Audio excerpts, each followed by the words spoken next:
let's react to what I see. Some people around the local market are disappointed, and I'm starting to see this pop up a little bit more frequently. Fans are disappointed and getting more disappointed with the Canadiens front office. The latest installment of this disappointment is David Jiricek found a new home this weekend when the Columbus Blue Jackets traded the former number 6 overall, the 21-year-old right shot defenseman, to the Minnesota Wild. Initial reaction, Shaun, if the Canadiens wanted David Jiricek, they would have had him, because I think the package that the Wild gave up to get him, the Canadiens could have easily put that together. So jump into the pool. Your reaction to David Jiricek, not a Canadian, but instead a Minnesota Wild. Was this a miss by Ken Hughes? I don't know if it's a miss, because I do think that was a giant package that they put together. You're talking, you can talk about Daemon Hunt going the other way. If you Yeah. want to try and create some equivalence of Daemon Hunt, I'm going to give you Struble. Okay, that's just, if I'm going to create something, Daemon Hunt on that side. And then yes, the Canadiens had the draft picks. What we're talking about: a first, a second, a third, a fourth, and I know That's you get right. a fifth in return. That's a lot of assets. That's 5 different assets going the other way, and that's Minnesota winning the bidding war. Doesn't mean that the Canadiens didn't have a deal with a defenseman that had to go the other way clearly in this deal. But did they miss out on Jiricek? I'll tell you this: I love David Jiricek. I watched David Jiricek as an 18-year-old dominate the AHL. He was a player that you're going, there's no way he's 18. You flip through the package, you're like, no, he was drafted last summer. He's playing professionally in the AHL. He's their top defenseman. He's great on the puck. Like, you're, you have to double check the dates because of how well that he was playing at the professional Mm-hmm. level. Now, I think the biggest problem with Jiricek is the fact that it's another player that just wants to ask to be traded at such a young age. We've gone down this path with Jonathan Drouin before. The Canadiens picking up a player that at a young age thought they were bigger than the team that they were on. Oh, you have to trade me. I don't belong in the minors. I need to be in the National Hockey League. You can have an ego, but you have to have maybe a little bit less bravado when you're only 20 years old.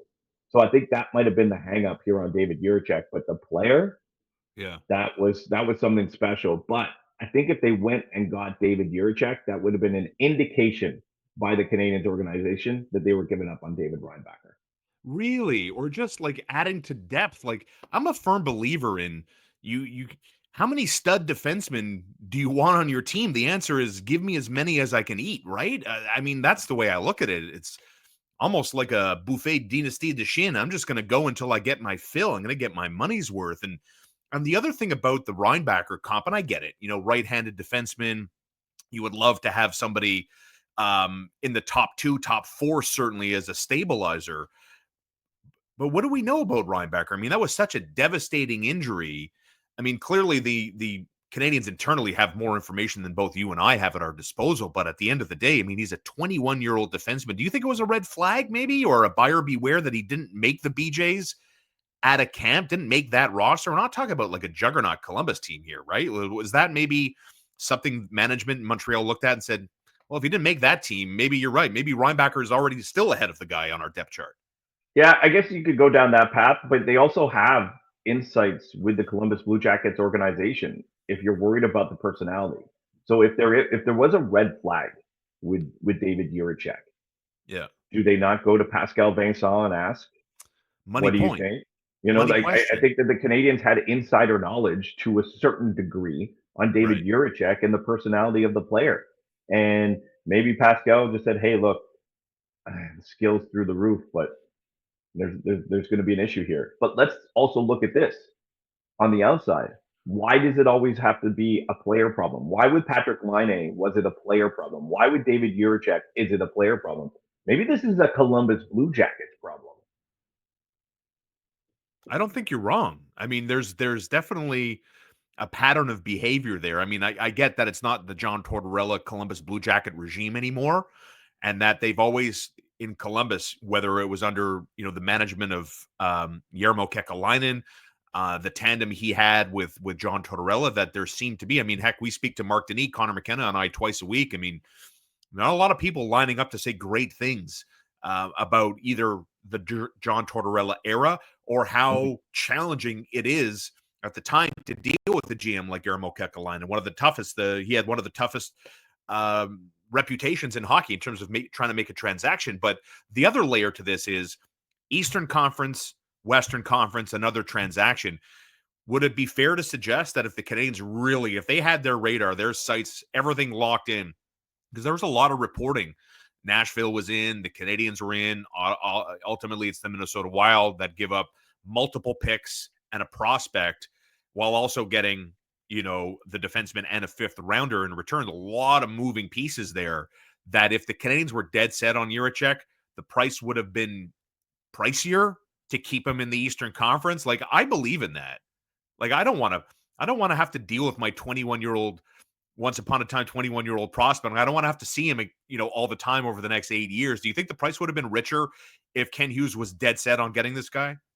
Yeah, I would think so. And let's just say the Canadiens put the same offer on the table. Like I Yeah. said, let's for example put Struble there with those same round draft picks. You think about where the Canadiens are in the standings versus where the Wild are in the standings. You're probably going to say, well, because the Wild are a better team, I need this draft pick to be this. They're like, no, it's going to be the same, and we'll take your higher draft picks. And the Canadiens are, because where the Canadiens are in the draft pick right now, a second round is essentially almost just a late first round pick because they're Exactly. going to be picking 35th. Um, it's it's tough for the Canadiens to give up a first and a second because then you're not picking like till the 90th player in the draft. And it seems that Ken Hughes really wants to lean on that draft. Now, at some point, the Canadiens are going to have to make a decision if they want to make that big jump forward. But the other thing that's keeping that I think that's keeping the Canadiens from getting in, and they were probably in on David Jiricek, is who's David Jiricek? He's a big, Yeah. offensive, physical defenseman on the brink of making the National Hockey League. Oh wait, the Canadiens have one of those. Because I mentioned replacing David Reinbacher, he got hurt. But what about the opportunity that would be taken away from Logan Mailloux? Mm. Because Logan Mailloux's a big, offensive, physical defenseman that's on the brink of making the NHL. So the Canadiens, in other words, and we'll get into the Laval Rocket, we'll get into Logan Mailloux, who had a good week. The Rocket coming off a loss. They don't play again until December 4th. That's a Wednesday. But the losses, Pascal Vincent getting very critical. I loved what he had to say about the power play. He's like, well, I didn't feel it. We'll get into that. I'm a huge Pascal Vincent fan. I like the butt-kicking nature that he brings. So I'm very anxious to get into that conversation with you. But ultimately, if I think I hear you correctly, from Reinbacher, Mailloux on the depth chart, Jaden Struble, who I think is auditioning before our very eyes. Arbor Xhekaj, I think, is evolving into a much better, more consistent defenseman. Campbell, let's call it. The Canadiens didn't need David Jiricek. Am I I, hearing you right?